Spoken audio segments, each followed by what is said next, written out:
Bonjour et bienvenue sur Plume à Papote. Je soupire un bon coup avant de commencer cette vidéo parce que je suis effarée face à la pile de livres que j'ai à côté de moi et que je dois vous montrer dans ce book haul.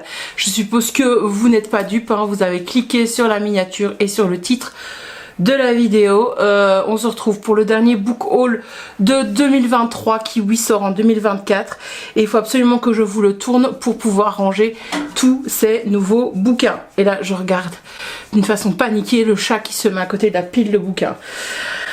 J'avais prévu de vous montrer ça dans un ordre plus ou moins correct et ainsi de suite. Je pense que ça ne va pas être possible. Alors que s'est-il passé en cette fin 2023 pour avoir un book haul aussi conséquent que cela? Eh bien écoutez, j'ai craqué, voilà. Je me suis fait plaisir à la librairie, il y avait des sorties au mois de novembre qui me tentaient de fou malade. Ça me fait penser que j'ai oublié de sortir 2 bouquins de ma bibliothèque, rappelez-le moi. Il y a eu un calendrier de l'Avent livresse qui est sorti de la part du compte Once Upon a Book. Je vous ai filmé ça tous les matins du mois de décembre en story sur Instagram. Donc je vais vous montrer tous les livres que j'ai reçus. Et à Noël j'avais demandé des livres et donc j'ai reçu des livres. Et puis il y a eu 2-3 petits cadeaux comme ça tombés du ciel par des amis et ça m'a fait trop plaisir. Donc voilà. Du coup la pile à lire en prend un coup monstre. Je vais compter une fois que j'aurai filmé le book haul ma pile à lire. Là on est le 2 janvier au moment où je filme cette vidéo et je vais prendre les mesures qui s'imposent quoi. Donc oui, il n'y aura pas de book haul avant juin 2024 sur la chaîne au minimum. On est parti sur un no buy de 6 mois, très clairement. Je vais déjà faire janvier, mais on s'oriente vers un no buy de 6 mois. Soutenez-moi moralement les gars, et moi je pense que cette vidéo va m'aider, que je viendrai la revoir de temps en temps quand j'aurai envie d'acheter un bouquin. Je serai là, non, t'as tellement d'autres choses à lire. Donc bref, d'abord, parlons d'une saga que j'ai lue au mois de décembre, que j'ai adoré et qui faisait partie en fait d'une campagne Ulule pour le dernier tome. Mais moi comme je n'avais pas les 2 premiers, j'ai pris les 3 d'un coup. Donc cette saga c'est celle-ci, c'est celle de Camille Jodel ou Gédel, je ne sais pas comment il faut le prononcer à la française. Il s'agit donc de la saga Les 2 Royaumes avec le premier tome qui s'appelle Il était une fois, le deuxième tome s'appelle Deux âmes liées. Et le 3e tome, le voici, et j'ai perdu le marque-page, pour toujours et à jamais. Bon, alors avec cette campagne Ulule, moi j'avais pris la formule où j'avais juste les bouquins, et je voulais pas tous les bidules, tous les bazars, etc. Devinez quoi, en fait, elle a tellement explosé les records de sa campagne Ulule, que j'ai reçu énormément de goodies. J'en ai plein, j'ai plein d'illustrations reçues, en plus des 3 bouquins, que j'ai déjà lus et que j'ai vraiment adoré. Donc j'ai payé 55 € pour ces 3 bouquins-là, et un paquet comme ça d'illustrations. C'était absolument génial. Je vous en parlerai dans une papote lecture et dans un post Instagram très vite parce que c'était vraiment une autrice que j'ai adoré découvrir. Je m'étais totalement basée sur le résumé du tome 1. Donc en fait on va suivre Damon qui est la licorne, en fait la licorne sacrée de la forêt, et qui peut prendre vie humaine, enfin une forme humanoïde. Et on a Adrias qui est prince et son père vient de décéder, et donc pour qu'il soit couronné roi, c'est comme dans les vieux contes de fées, vous savez, il faut qu'il se marie. Alors dans cet univers là on peut totalement épouser le même genre, hein, donc homme, femme, c'est pas du tout le problème. Le problème c'est que Damon il est le prince, le roi, la licorne de la forêt, et donc il doit veiller sur son royaume, et l'autre il doit veiller également sur son royaume humain, et donc c'est pas piquer des vers quoi. Alors le premier tome, je vous le cache pas, c'est tout le début de la relation amoureuse, ils se découvrent, ils tombent amoureux éperdument, il y a beaucoup de fesses, etc. Et puis après, là on commence à pleurer et on commence à chouiner, hein, là vraiment, il y a beaucoup de scènes dures, et ici tu chiales quoi, voilà, très clairement. Donc voilà, c'est une saga que j'ai beaucoup aimée, mais je vais pas en dire plus. C'est donc 3 livres qui sont rentrés dans ma palle, que j'ai déjà lu, donc ouf. on va dire que l'honneur est sauf. Alors, au mois d'octobre, j'ai été en librairie pour commander le cadeau, non, pour acheter le cadeau d'anniversaire de ma filleule. Du coup, comme j'étais à la librairie, j'ai commandé des bouquins. Voilà, j'ai commandé les sorties qui m'intéressaient. Alors, ce qui m'intéressait, c'était celui-ci d'abord, hein, Comment survivre à Noël, avec son ex de Ludo de Boer. Je pense que je vous l'ai déjà dit et redit, je vous ai fait tout un post Instagram, très belle petite romance de Noël que j'ai adorée, écrite et publiée par un de mes amis Instagram et Booktube, donc vraiment très très fière de Ludo sur ce coup-là. Le but n'est pas de vous faire un avis lecture comme je vous l'ai déjà fait et qu'on a dépassé, on a déjà dépassé la date de Noël au moment où je vous tourne ça, mais voilà, je vous dis. Donc je l'ai commandé avant sa sortie, bien entendu. Tout tombé. Alors j'ai voulu commander le dernier coffret de Anne Shirley, donc chez Monsieur Toussaint l'ouverture. C'est de faire deux choses à la fois. Et hop là, le voilà, ce magnifique coffret de 3 romans. Le dernier, c'est un recueil de nouvelles, hein, donc voilà. J'avais déjà les 2 autres coffrets, donc il était... D'habitude j'achetais les livres et puis j'achetais le coffret vide. Bah là j'ai acheté tout d'un coup, donc c'est un sacré prix, mais voilà. Les livres de chez Monsieur Toussaint l'ouverture, en plus Anne Shirley, sont vraiment géniaux. Je vais pas les sortir, mais il y a... La maison arc-en-ciel, je pense que c'est ça, Rila Marilla et les nouvelles d'Avonlea. C'est ça en fait. Donc le dernier tome, les nouvelles d'Avonlea, c'est un recueil de nouvelles, ça fait pas partie de la saga Anne Shirley en tant que tel, c'est un bonus, on va dire ça comme ça. Je peux pas m'empêcher d'admirer le coffret, je l'adore. Alors oui, il m'a coûté cher d'habitude, donc comme je vous ai dit, j'achetais les tomes séparément. J'étais à chaque fois là en mode 16 euros, 16 euros, c'est rien du tout, allons-y. Et puis en fait, une fois que tu achètes les 3 bouquins plus le coffret, tu te rends compte du prix, tu dis oui, ça fait quand même un peu mal, mais le travail éditorial est tellement beau que ça en vaut la peine. Je vous en avais parlé lors de mon dernier book haul, mais je l'avais pas encore reçu, donc voilà, je me suis commandé le tome 3 de Heartstopper en version collector en français. Donc comme ça j'ai les versions collector en anglais et en français, plus les versions normales, hein, oui, qu'est-ce que voulez-vous quoi.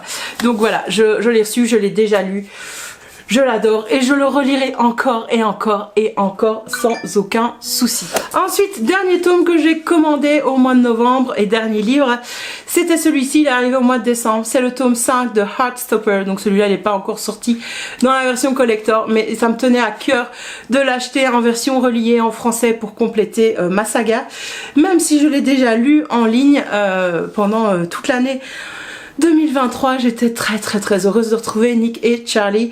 Oui, je l'ai lu et bien entendu, j'ai adoré. Au mois de septembre ou octobre, au mois d'octobre, j'ai aidé une amie. J'ai juste fait un babysitting, franchement, plus cool que ça, tu meurs. Et elle a décidé de me remercier en m'offrant un bouquin. Bon alors moi je dis merci, mais c'était absolument pas nécessaire de me l'offrir, mais j'ai été trop reconnaissante de le recevoir. Donc il s'agit des Aiguilles d'or de Michael McDowell, donc l'auteur de la saga Blackwater, et publié chez Monsieur Toussaint l'ouverture dans la même édition collection que la saga Blackwater. Je l'ai lu aussi, c'était ma dernière lecture de 2024, j'ai adoré. Ici, si vous ne savez pas, donc c'est pas du tout du fantastique, on est très loin de l'univers de Blackwater, même si ça se passe aux États-Unis et que la plume de l'auteur est vraiment reconnaissable. On est en 1882, c'est le Nouvel An, donc c'est pour ça que j'étais contente de le lire aussi à ce moment-là. Ça se passe à New York et donc toute la populace fête le Nouvel An. Et le juge, comment il s'appelle déjà, le juge Stallworth ou Stallworth, je sais pas comment ça se prononce, décide en fait d'éradiquer la plèbe du triangle noir. Je dis non mais c'est pas possible, là ça ne va pas. Donc accompagné de ses enfants, il va se mettre marotte en terre, de vraiment cleaner, purger le mal de ce quartier de New York. Puisqu'il a un fils qui est pasteur, un autre fils avocat, enfin donc bref il se dit il y a vraiment moyen qu'avec notre influence on en fasse quelque chose. Sauf que dans ce quartier réside le clan matriarche des Shanks. Et ça va pas se passer comme ça. Et si au début ça semble aller bien pour le juge, plus on avance dans l'histoire, plus ça devient glauque et noir à souhait. J'ai adoré l'écriture de McDowell à nouveau et le travail éditorial de Monsieur Toussaint. L'ouverture, magnifique comme d'habitude. Je ne sais plus si je vous l'avais présenté lors du dernier book haul, donc je vous le remontre, je pense que oui. Mais Ludo, donc le petit monde de Ludo, m'a offert pour mon anniversaire ce poche, donc Reine Rouge de Juan Gomez Jurado. Je ne l'ai pas encore lu. Généralement, les thrillers, etc. Non, allez, bouge. Le chat va tout faire tomber. Généralement je les lis plutôt en été, mais peut-être que je me laisserai tenter pour cet hiver, allez savoir. Voilà, c'est un thriller et par préférence je n'aime pas lire les résumés des thrillers pour m'y plonger vraiment de façon inconnue et ne pas avoir d'attente comme ça et ne pas être déçu. Alors, au mois de novembre, il y a eu des vacances, des congés, et donc avec ma soeur, on a décidé d'aller faire du shopping. Ce shopping a été en mode express, etc., mais on est quand même passé par une librairie où elle en a profité pour me prendre tous les bouquins qui me faisaient envie pour Noël, puisque c'était son mari qui m'offrait un cadeau de Noël. Je vais vous les montrer d'ici quelques instants, mais tout à la fin parce qu'ils sont tout en dessous de la pile. Mais du coup, pendant que j'étais dans cette librairie, j'ai quand même craqué, même s'il y avait 4 livres qui allaient m'être offerts. Donc le premier livre qu'il faut, que je peux pas vous montrer parce que je l'ai prêté à mon papa, c'est Le Labyrinthe des Égarés de Amin Maalouf. Amin Maalouf donc est un essayiste, un écrivain, un historien très connu, français, membre de l'Académie française. Alors je suis pas du tout pour l'Académie française, mais je trouve que ce monsieur est particulièrement intéressant dans tous ses écrits et son essai les identités meurtrières m'a fortement marqué à 16-17 ans et a vraiment influencé ma façon de voir les choses et mon rapport au monde. Donc dès que je tombe sur un livre de Amin Maalouf, je l'achète toujours avec très grand plaisir et celui-ci ne m'a pas du tout déplu ni déçu. Je peux que vous recommander ces essais historiques pour une vision peut-être plus ouverte et peut-être pas plus éclairée, mais voilà, vous apprendrez plein de choses sur notre monde et sur la société comme elle l'est, les rapports entre l'Orient et l'Occident. Il est toujours très intéressant. Alors, dans un tout autre registre lors de cette sortie, donc le deuxième livre pour lequel j'ai craqué, et j'aurais pas dû, j'ai été victime du marketing là sur ce coup-là, j'ai craqué pour Un automne pour te pardonner de Morgane Moncomble.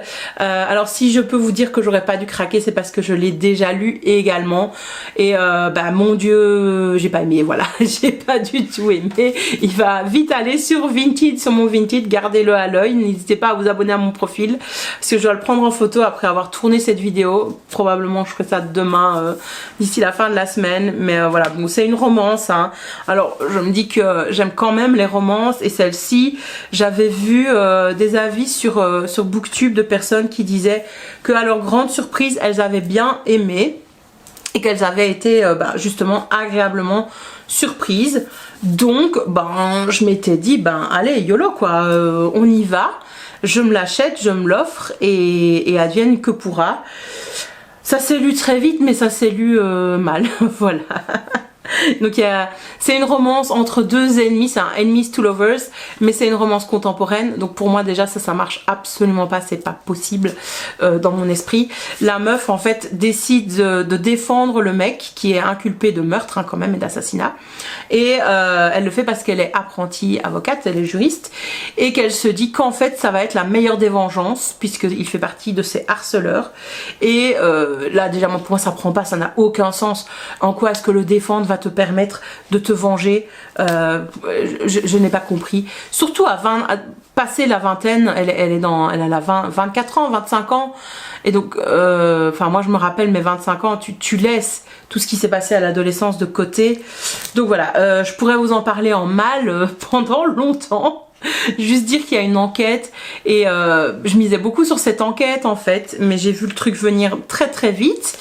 Le grand méchant est vraiment un grand méchant ridicule et l'enquête est également ridicule. J'ai trouvé il n'y avait aucun challenge intellectuel.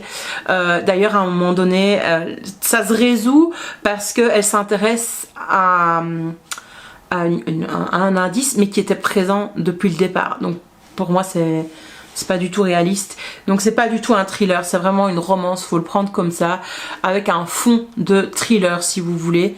Voilà, je peux comprendre que ça plaise, honnêtement je comprends totalement que ce soit un page turner pour certains, que les gens aiment. Je pense que la plume de l'autrice elle est bien là, mais elle s'est attaquée à quelque chose de trop ambitieux à mon avis, et voilà, j'ai pas été challengée intellectuellement, donc ça pouvait pas me plaire. J'aurais pas dû, mais je suis encore retournée à la librairie. Ah mais c'était pour chercher ma commande justement, le Heartstopper. Et en arrivant à la librairie, je m'étais dit non mais là tu ne prends que ta commande, tu n'achètes rien d'autre, etc. Et en arrivant à la librairie, je suis tombée sur une de mes meilleures amies et anciennes collègues, parce qu'on va dans la même librairie, et je la vois se garer devant, donc je l'attends et on était trop contente de se voir. Et du coup, en entrant, ça a été très drôle parce qu'elle m'a pointé du doigt. Ça tu dois lire, ça tu dois lire, ça tu dois lire, ça tu dois lire, ça tu dois lire, ça tu dois lire, et ainsi de suite. Donc comment voulez-vous résister à partir de ce moment-là? Elle m'en a recommandé au moins une dizaine pour lesquelles j'ai résisté. J'ai juste craqué pour un. Franchement, il y a de quoi être fière de moi. Donc sur les conseils de mon amie Evelyne, que vous voyez peut-être parfois dans les commentaires YouTube, j'ai acheté Le Prince des Marais de Pat Conroy. Elle m'a dit que c'était encore mieux que Betty. Donc voilà, j'en attends beaucoup. J'ai pas encore enlevé l'étiquette, ça m'énerve. Faisons-le ensemble. Je pense que c'est une grande saga donc familiale, américaine, tout ce qu'il y a de plus gargantuesque, j'ai envie de dire, dans les personnages et ainsi de suite. Et donc j'ai très hâte de la lire, cette épopée. Je sais pas si c'est une épopée réellement, mais voilà. Il est juste marqué derrière le résumé que je vais pas lire, parce que ça n'a pas beaucoup d'intérêt, mais par contre il y a des critiques, c'est poignant, unique, monumental, un tour de force. Donc voilà. Mon seul regret c'est que ce soit publié avec une photo comme ça, vraiment façon année 2000, un peu ratée, mais bref, ça va me donner des bonnes heures de lecture, ça, hein. Une bonne pavasse, c'est tout ce que j'aime, tout ce que j'aime. Là je crois que je vous ai montré tout ce que j'avais acheté. Donc je peux maintenant m'attaquer au calendrier de l'Avent de Once Upon a Book. Je vais commencer par le premier jour et puis après les autres je le ferai dans le désordre. Donc le calendrier a réussi à me séduire dès la première case parce que j'ai reçu ce livre. Donc c'est un cas de Vincent Portugal. Voilà. Regardez-moi la beauté de la couverture, c'est un très bel objet livre qui est très agréable à manipuler d'ailleurs. C'est publié chez je ne sais plus qui, c'est pas de l'auto-édition, ah non, voilà, c'est publié chez Plume Blanche, qui est d'ailleurs une maison d'édition que j'avais très envie de découvrir. Et alors là où le succès a été certain, c'est qu'au moment de rajouter le livre sur Livre Addict dans ma pile à lire, je me suis rendu compte que le livre n'était pas encore sorti et qu'il ne sortira qu'en août 2024. Enfin, qui fait ça quoi? Donc pour moi c'était carton plein et je vais m'empresser de le lire très vite. En plus c'est un jeunesse donc ça ira très vite. Je suis très contente. Et ça se passe chez les Incas bien entendu, et donc il y a l'empereur qui invoque le soleil du haut du temple, hein, de la tour. Je pense que tout le monde voit les temples Incas. Et en fait il va être frappé par la foudre en pleine cérémonie, et donc ça va être à sa fille de sauver son père, mais je pense qu'elle va devoir faire face à un choix très compliqué. Bref, ça va être à mon avis absolument déchirant. Et je pensais que c'était un roman historique, mais pas du tout, c'est un roman de fantasy, ou au moins de fantastique, puisqu'il y a de la magie dedans. J'ai également reçu en poche donc le Chant d'Achille. Regardez-moi cette petite couverture que j'aime trop. C'est de David Bry, ou Bry, je sais pas si l'auteur est anglais ou pas. Il n'y a pas de traducteur, donc il est peut-être français. Et donc c'est un auteur assez connu, hein, David Bry ou David Bry. Moi je n'ai jamais lu et je ne connais pas plus que ça. Mais voilà, le Chant des géants, je pense que c'est quelque chose qui ressemble très fort à l'Énéide, à l'Iliade et ainsi de suite. Donc j'ai très très hâte. Un roman vraiment la épopée, un peu aussi comme le Seigneur des Anneaux, je pense. Voilà, il y a des géants et c'est tout ce que je sais pour le moment puisque c'est le chant des géants. Voilà. Et il est juste marqué derrière que voilà, fermez les yeux, écoutez l'histoire, c'est ça le résumé. Mon histoire commence sur la lande en bord de mer dans le château de l'étrange roi Lothar. Et allez savoir ce qui se passe dans cette épopée. Mais voilà, il est marqué un récit épique de bataille s'inspirant de la mythologie scandinave et des tragédies de la Grèce antique. C'était un coup de cœur pour la librairie Mola de Bordeaux. Je sens que je vais aimer et que ça va énormément me rappeler mes études secondaires quand j'avais cours de grec et de latin. J'ai reçu Petit meurtre à Endgame de Alexandra Benedict. Donc c'est un cosy mystery mais qui se passe à Noël. J'adore. Entre tradition de Noël, retrouvailles familiales tendues et disparitions inquiétantes. Je ne l'ai pas lu à Noël malheureusement, mais je pense qu'il est pas trop tard. Et ça peut le faire aussi de lire à un moment où c'est pas du tout Noël. Ça peut être très très drôle. Voilà, donc je sais pas vous en dire plus, mais ravie également pour ce bouquin. Dans les romans de Noël, j'ai aussi reçu mon calendrier de l'amour de Emma Berthet. C'est un inédit de chez HarperCollins Poche. C'est une comédie romantique et apparemment donc c'est un calendrier de l'Avent. Ah non, c'est J-34. Donc je pensais que c'était peut-être un calendrier de l'Avent avant, mais non en fait. Ouais, alors il y a plein de bonus. L'épilogue c'est jour J plus 367, donc je suppose que c'est Noël. Et oui, il y a le premier chapitre d'un autre bouquin dedans. Je vous avoue, j'avais déjà lu le livre de Ludo et une autre petite nouvelle de Noël de fin d'année par Charlie Reinhardt. Donc je trouvais que j'avais assez donné dans le style et je me suis dit je le garde pour l'année prochaine ou à un moment donné où j'aurais besoin de romance. Et voilà, c'est pour ça que je ne l'ai pas lu à ce moment-là de l'année. Ah oui, alors dans le livre, j'ai également, enfin dans le calendrier de l'Avent, j'ai aussi reçu ce bouquin qui est un espèce d'escape game, enfin qui n'est pas un espèce, c'est un escape game mais façon livre. Donc je dois résoudre 20 énigmes, ouvrir une porte et trouver la sortie. Donc on a un scénario et les feuilles, en fait les feuillets sont reliés, vous voyez, ils sont tenus, donc je vais devoir ouvrir à chaque fois. Et quand vous tournez les pages, vous avez des images de cette façon là. Je me suis pas encore penchée sur l'énigme, mais ça a l'air vachement intéressant. J'ai vu plusieurs participants montrer qu'ils s'arrachaient les cheveux dessus. Je me dis que ça va être un chouette livre aventure à découvrir. Et donc ça s'appelle Le fabricant de jouets. Donc c'est 20 enquêtes criminelles à découper. Alors dans le calendrier de l'Avent, il y avait aussi le capitaine Rosalie. Donc je vous mets la couverture ici. Je l'ai lu, mais c'est un roman pour enfants. Et donc j'ai décidé de ne pas le garder dans ma bibliothèque et d'en faire cadeau à une petite fille de ma connaissance. C'est un petit roman qui traite de la Première Guerre mondiale. Mais la Première Guerre mondiale, loin des combats, c'est plutôt les répercussions sur les familles et sur comment une petite fille va pouvoir vivre en fait ça. Ça n'a pas été un coup de cœur, ça m'a permis de découvrir La plume de Timothée de Fontbelle, mais j'ai pas été séduite par cette œuvre et voilà, sans regret de l'avoir reçue, de l'avoir découverte, mais c'est pas le livre que je conseillerais absolument aux parents à offrir à leurs enfants. Je pense qu'il y a d'autres albums qui peuvent peut-être un petit peu mieux convenir. Un autre livre dont je vous mets également la couverture qui est présent dans le calendrier de l'Avent, c'est Les larmes d'Éléonore, si je ne me trompe pas dans le titre. En tout cas vous avez le titre sur la couverture. C'est une bande dessinée, donc j'ai été très contente de la découvrir. C'est une bande dessinée au fantastique, fantasy, ou c'est de la fantasy, mais avec des valeurs écologiques et une morale écologique derrière. Donc j'ai beaucoup aimé la lecture.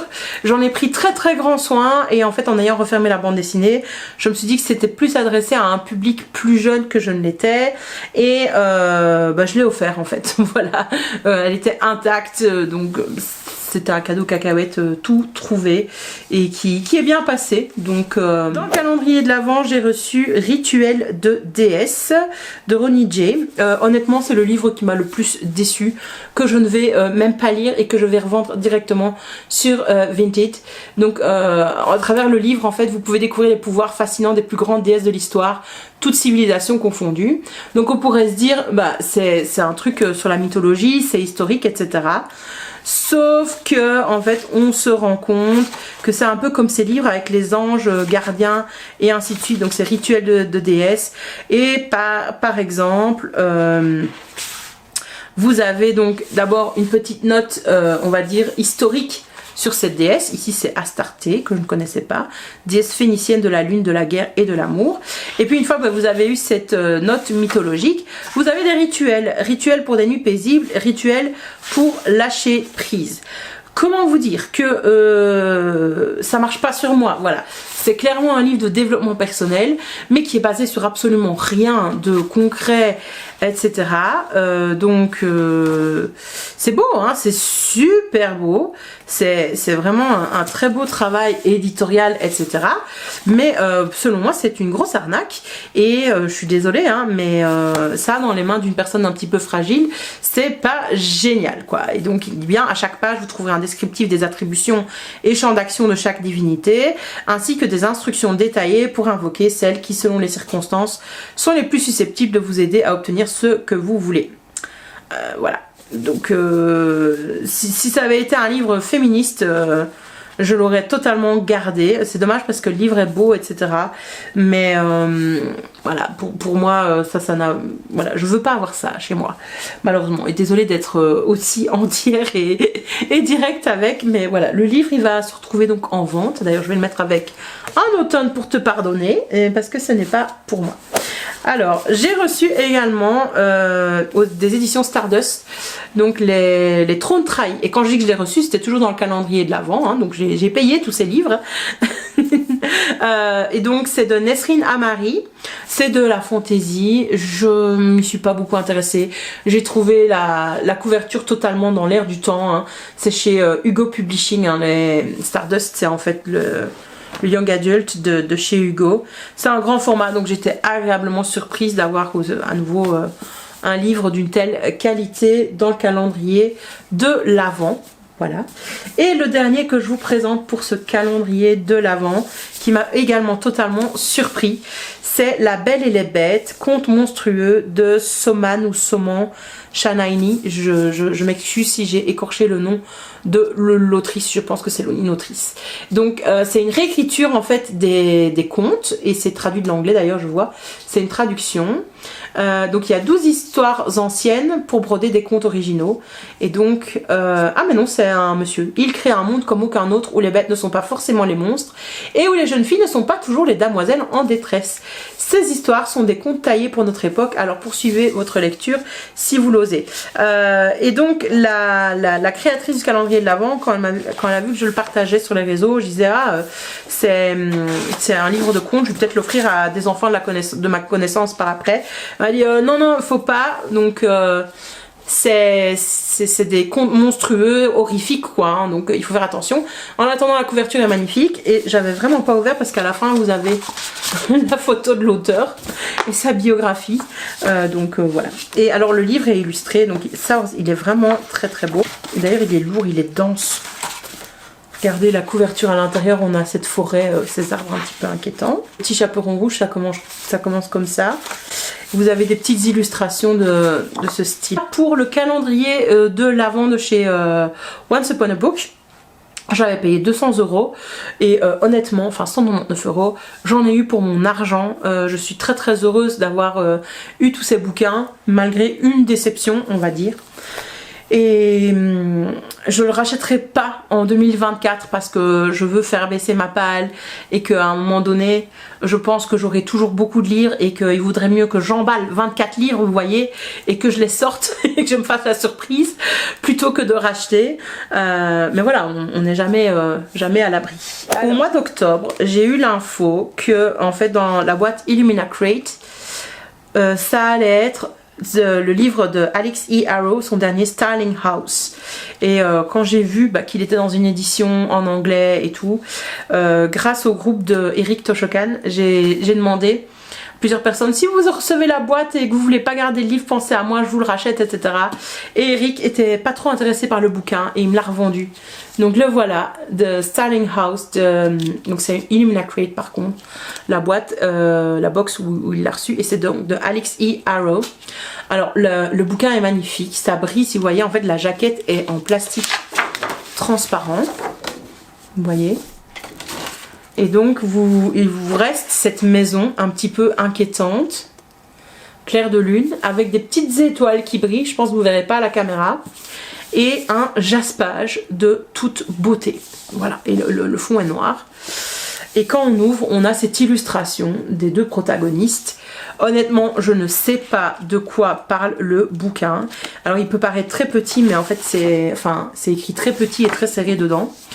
Honnêtement, je ne sais pas de quoi parle le bouquin, mais je suis l'autrice sur les réseaux sociaux. Elle est adorable, hyper méga intéressante. J'ai lu 2 romans d'elle jusqu'à présent. Ça a à chaque fois été des cartons pleins, à savoir donc les 10 000 portes de January et le temps des sorcières. Je les ai lus en français et donc je me suis dit qu'il était temps de découvrir sa plume à l'origine en anglais. Et donc voilà, cette édition me plaît de trop.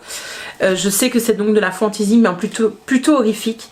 Donc je sais pas si ça va me plaire parce que c'est vraiment pas le style de lecture que j'aime. Mais bon, je vais tenter et je vais faire confiance à Alix E. Harrow, en sachant que ce livre aux États-Unis est couvert de succès, de prix et ainsi de suite. Il a été choisi par le book club de Reese Witherspoon. Donc voilà, il est encensé par toutes les critiques. Donc j'ai trop hâte de le découvrir. C'est pas fini, hein. Je pense que j'ai fait la moitié. Voilà. Cette vidéo va être tellement longue. Pour la suite, on approche des cadeaux de Noël. Voilà, on est dans les cadeaux de Noël. Donc Ludo m'a envoyé un magnifique colis que j'ai pas unboxé devant vous, que j'ai gardé entre lui et moi. D'ailleurs, je l'ai ouvert après le réveillon de Noël, en rentrant du réveillon de Noël, je crois qu'il était 1 h du matin, j'étais là, je vais ouvrir la boîte cadeau. Il y avait tellement plein de petits goodies, il était tellement adorable. Et donc j'ai ouvert d'abord un gros bouquin, j'étais là, qu'est-ce que c'est que ce truc, etc. Il m'a acheté en fait Crescent City de Sarah J. Maas. Qui est une énorme pavasse. Honnêtement, c'est pas une autrice que j'affectionne particulièrement. J'ai déjà tenté un Sarah J. Maas. J'ai déjà lu donc le premier tome de Kelleana il y a des années, quand c'était pas encore ultra méga connu en francophonie, et j'avais lu le premier tome d'Akotar, et vu que tout le monde disait que ça s'améliorait après, j'ai quand même essayé de lire le 2e tome. J'ai abandonné en plein milieu du 2e. Je trouve que voilà, c'est une autrice qui a énormément de faiblesses. Par rapport à ses positions politiques, n'en parlons pas, elle me pose question. N'empêche que je suis contente d'avoir reçu ce bouquin, de le découvrir. Pourquoi pas en lecture commune avec Ludo, parce que je pense qu'il doit le lire. Je ne sais plus s'il doit le lire ou pas. Peut-être que lui il l'a déjà lu. Je sais quand même que c'est vachement abordable pour les gens qui découvrent la fantasy. Donc je me demande quand même si voilà, si dans cette dernière parution elle a toujours les mêmes faiblesses ou si elle s'est améliorée. Je l'espère, et on va voir quoi. On va voir. Donc en tout cas c'est un format poche, donc ça me convient très bien. Je suis très contente de l'avoir reçu en format poche. Et d'ailleurs je vais le remettre là. Il va falloir qu'il rentre dans la pochothèque. Ludo a joint au colis un 2e livre, comme s'il y avait besoin. Donc il m'a offert Chaos Flame de Justina Ireland et Tessa Gratton aux éditions Big Bang, dans cette magnifique édition hardback. Donc il y a cette magnifique jaquette. Regardez-moi le jaspage. C'est de toute beauté. Et alors quand on l'ouvre, donc on a du feu, de la lave. Attention, c'est Sauron ici. Donc on a ça à l'intérieur de la jaquette. Et le livre sans la jaquette, c'est ce magnifique dragon. Et contre un phénix, je crois, ou un aigle. Enfin, c'est le Hobbit, hein. C'est une réécriture du Hobbit, c'est pas possible autrement. J'ai hâte de le découvrir, donc il est en français. Et voilà, honnêtement, je le vois passer un peu partout, mais je ne me suis pas attardée sur les avis. C'est pas le genre de livre, vous voyez, que je me serais acheté ou offert. Donc je suis très contente de le découvrir. Vu que c'est un cadeau de Ludo. D'ailleurs, en parlant d'un livre que je me serais pas offert et qui va me permettre de découvrir quelque chose, une de mes meilleures amies, c'est celle qui m'a d'ailleurs offert les aiguilles d'or. Voilà, elle m'a offert pour Noël True Story, l'histoire vraie dont vous êtes le héros. Donc c'est Secret Island. Et donc et si vous vous mettiez dans la peau d'un ou d'une candidate de télé-réalité. C'est de Gilles Saint-Martin et les illustrations sont de Énéric Botamy. C'est tout un programme. Et donc elle m'a dit, tiens, c'est parce que t'es fan de la Star Academy. J'étais là, merci Louise. Je pense que c'est du young adulte, hein, vraiment. Donc c'est devenir candidat de télé-réalité et remporter l'aventure avec la plus grosse cagnotte. Dans Secret Island, tous les candidats ont un secret. Saurez-vous protéger le vôtre et découvrir ceux des autres dans ce cadre en apparence idyllique. Attention, l'aventure ne sera pas de tout repos. L'autre vous confiera des missions pour pimenter votre stratégie. Mensonges, trahison, règlement de compte rythmeront vos décisions jusqu'au prime final. Encore faut-il que le public vote en votre faveur et vous fasse tenir les 4 semaines. L'autre a un dernier message pour vous. Chaque décision entraînera des conséquences. Réfléchissez bien. C'est tout pour l'instant. Ça a l'air génial comme concept. Et donc c'est vraiment un livre dont vous êtes le héros, quoi. On a le mode d'emploi au départ. Pourquoi? Qui es-tu? Que fais-tu? Où vas-tu? Et maintenant? Et donc tu as de quoi écrire la présentation de ton candidat ou ta candidate. Colle ta photo ici. Les autres candidats, ils sont là. Et voilà, le grand jour est enfin arrivé. Ça va se lire super méga vite. Surtout que vous n'allez pas tout lire, quoi. Et donc, quand tu arrives à la fin de l'introduction, tu vas au 001. Et puis à la fin du 001, eh bien, tu as des choix. Ouais, et là, donc, à l'appel de ton prénom, tu te mets à marcher vers la villa. Donc pour les filles c'est 199, pour les garçons 276 et ainsi de suite et ainsi de suite et ainsi de suite. Je suis en train de me dire en vous présentant, ce serait génial qu'on le fasse en stream. Qui a envie qu'on le fasse en stream? True Story, qu'on se fasse des épisodes. À méditer, dites-moi. Donc bref, je connaissais pas du tout ce livre, je l'ai pas vu passer du tout. Ça, je suis trop contente de l'avoir reçu. Alors, on arrive au cadeau de Noël, les gars. Donc, je suis trop contente. On est à la fin, quasiment. Il n'y a plus que 6 livres. Donc, dans cette librairie où j'étais avec ma soeur, et elle m'a dit, bah vas-y, passe-moi tout ce qui te fait plaisir.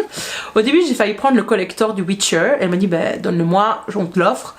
Et puis, j'ai dit, attends, on va un peu réfléchir parce qu'il y a combien de tomes là-dedans, combien d'éditions collector à acheter. On va être un petit peu raisonnable. Et donc, en me rendant compte qu'il n'y avait que seulement les 2 premiers tomes, je crois, du Witcher dans l'édition collector publiée par Brajlon.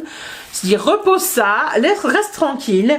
Et je suis tombée sur Les Piliers de la Terre en bande dessinée. Je l'ai déjà lu, j'ai adoré, ça me donne juste envie de relire Les Piliers de la Terre. Saga que, enfin, je l'ai lu à 13 ans, donc il y a plein de choses que j'ai oubliées forcément. J'ai regardé la série, j'ai acheté le jeu vidéo, j'y ai pas encore joué, mais voilà. Donc c'est vraiment une saga de Ken Follett que j'aime, et j'ai lu le dernier tome d'ailleurs au mois de novembre en lecture commune avec Armoire à lire. Donc c'était vraiment très chouette ici de retrouver l'origine de l'histoire et l'origine de la saga. Après c'est vraiment un album totalement tout ce qu'il y a de plus belge et français. Voilà, c'est pour vous montrer un peu les planches. Ça coûte quand même assez cher, hein, c'est 20 € la bande dessinée. Mais c'est un très grand format, il est très très beau et c'est pas moche par exemple comme l'Assassin Royal, vous voyez. Là je trouve que vraiment les dessins me plaisent vraiment beaucoup, tout comme le papier et ainsi de suite. Donc je m'achèterai et je m'offrirai les autres avec grand plaisir. J'espère qu'ils ne tarderont pas d'ailleurs à être publiés, que ce ne sera pas un tous les ans et que ça ira quand même un petit peu plus vite que le dessinateur en a et le scénariste. Ils en ont un petit peu sous la pédale. Suivant, voilà, ça fait des mois qu'il me tentait depuis que j'ai vu qu'il arrivait sur le rayon imaginaire, sur les réseaux sociaux du rayon imaginaire. Donc c'est une succursale de Hachette, hein. Et je me suis dit, puisqu'on me l'offre, je prends le collector. Voilà, je vais pas prendre le grand format. Je m'offre directement le collector. Voilà. Donc le rayon imaginaire, c'est une collection que j'ai découverte grâce au Bibliobus, grâce aux 10 000 portes de January. À chaque fois que j'emprunte un de leurs bouquins, parce que je les emprunte, c'est un carton plein. Il y en a qu'un, non, il y en a deux que j'ai abandonné dans toute la collection, dans tout ce qui est paru jusque-là. Et donc ici, c'est le Trône de Jasmin, celle de tome 1. Et c'est de Tasha Suri. C'est, je pense, une fantaisie orientale, indienne, si je me trompe pas. Ça se passe au royaume d'Airania. L'ère des fleurs s'est achevée par la domination du cruel Parija. Le temple sacré détruit, les eaux immortelles disparues, la nation n'est plus qu'ombre et sortilège. Et des fleurs poussent sous la peau, des feuilles dans les yeux, et la sève des arbres se change en sang. Eh ben, c'est très très chouette ça. Hein. Alors c'est le chaos, et en fait il y a une princesse, Malini, qui est... qui va créer des liens avec une servante, Priya, et elles ont des liens, des intérêts contradictoires, et je pense que c'est même une romance saphique, et que c'est pour ça que ça m'avait fortement intéressée. Franchement, bravo à l'éditeur qui a fait encore un travail de fou malade, même quand c'est pas les collectors, je trouve que le travail éditorial est vraiment magnifique, et là, voilà, on a un petit mot de l'autrice. Oh, il y a une carte. Il y a même deux cartes. Et on sait les lire. On sait les lire. Le dernier roman que j'ai lu, on savait pas lire la carte. Je suis là, mais voilà. Voilà. Donc, j'ai hâte de découvrir ce collector qui est absolument magnifique. Et je suis contente de l'avoir pris en collector, au final. Comme il y avait encore un petit peu de budget, j'ai plutôt été circulée dans les poches, etc. Et à nouveau pris des livres que je ne me serais pas acheté moi. J'ai pris Elle et son chat de Makoto Shinkai et Naruki Nagakawa. Il est juste marqué tissé avec délicatesse et pudeur, un récit poétique au style épuré. Et donc voilà, c'est une histoire des autrices japonaises. Et j'ai hâte de découvrir un peu ce qu'on peut dire avec son chat, puisque comme vous le savez, j'en ai un qui a essayé de faire tomber ma pile de livres là à plusieurs reprises et qui miaule pour sortir alors que je suis occupée. Ah là, on peut pas lui faire confiance quoi. Hein. Donc voilà, je pense que c'est un petit livre qui se lira très très vite et je suis très contente. Et puis arrive vraiment la déconfiture de ce cadeau de Noël par mon beau-frère. C'est le restaurant des recettes oubliées, deuxième service. Voilà. Je pense que vous avez tous vu la couverture, hein, c'est de Ishashi Kashiwai. Et en fait, c'est le deuxième tome. Et donc, moi en librairie, j'ai pas fait gaffe. Je me suis dit, vas-y, je le vois partout. Je vois des romans de ce style-là passer partout. Je pense que c'est très feel good et contemplatif et que ça va faire du bien entre toutes les fantaisies que je lis et les pavasses que je lis, puisque c'est assez petit. Sauf que, en fait, je me rends compte le 25 et même le 26 que c'est un deuxième tome. Donc, quel est l'intérêt ? Donc, je m'étais dit qu'après Noël, moi, j'achetais plus rien, et même avant, vu tout ce que je viens de vous présenter, je suis retournée en librairie, voilà.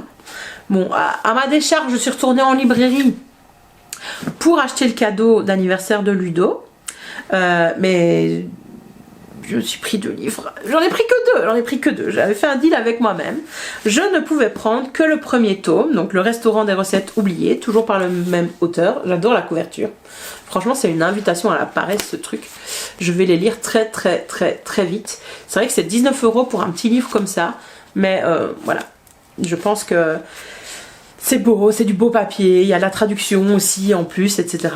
Donc voilà, écoutez. Et un peu avant d'aller en librairie, donc 2 jours avant, je réalise qu'en fait, la suite du Palais des Otomaï était sortie depuis cet été. Et moi, personne m'avait averti. Je dis là, mais pourquoi on me prévient pas qu'en fait, elle est passée où vous voyez, la promo de ce deuxième tome, puisque j'avais adoré le premier tome. Et donc, ils avaient de stock, j'ai pas dû le commander, ils l'avaient, donc je l'ai pris. Ils avaient le deuxième tome, Le Cœur de Fer, donc c'est le Palais des Otomaï, le tome 2 de Nina Varela. Honnêtement, je trouve la première couverture plus sympa, je sais pas, le format du premier me parlait plus. Je pense qu'ils ont changé un petit quelque chose dans la couverture, je sais pas. Ou c'est parce que je l'ai pas beaucoup manipulé. Mais à nouveau, on n'est pas sur un tome collector, mais le taf, il est fait, quoi. Hein. C'est de chez De Saxus. On peut critiquer cette maison d'édition, mais ils ont redressé la barre. Et j'ai adoré le premier tome. Donc j'ai de grands espoirs pour celui-ci. Et c'est une romance fantasy. Enfin non, c'est une fantasy. Je dirais même quand même romantaisie. Pour moi, c'est déjà de la romantaisie. Peut-être pas pour certains, mais pour moi, oui. Et c'est saphique. Donc, tout ce qu'on aime, quoi, j'ai envie de vous dire. Parce que Girls Power et Woman Power. Donc, voilà, trop hâte de le lire. Je peux pas vous en parler comme c'est le deuxième tome.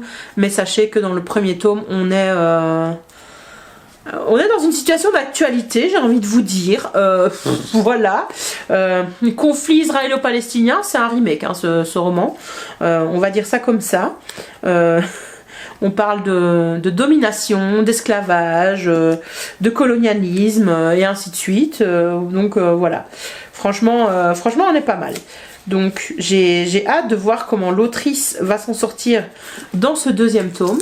Et voilà, j'en ai fini. Voilà. J'en ai fini avec tous mes ajouts dans ma bibliothèque. Les seuls ajouts qui auront lieu, ce seront des emprunts. Et encore, je vais y aller mollo, que ce soit en e-book ou en emprunt papier. Parce qu'il y a du taf. Oui, dans ceux que je vous ai présentés, j'en ai déjà lu certains.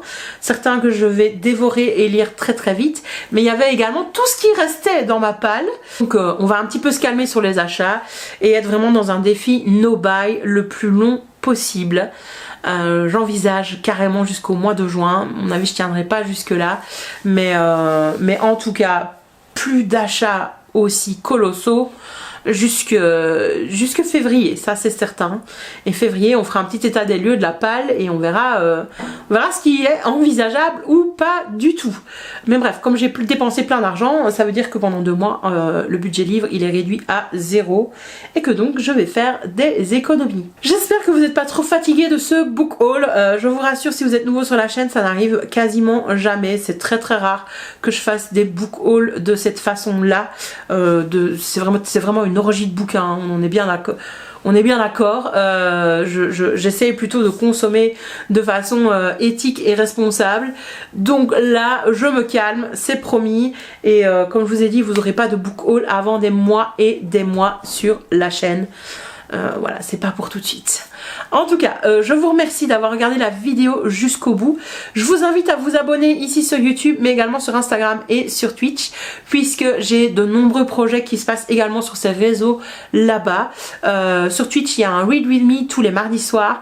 Et pour le mois de janvier, également un Read With Me et un débrief de la lecture commune que j'ai lancée, à savoir Emma de Jane Austen. Donc, n'hésitez pas à me suivre et même à nous rejoindre pour la lecture commune. Il n'est pas trop tard.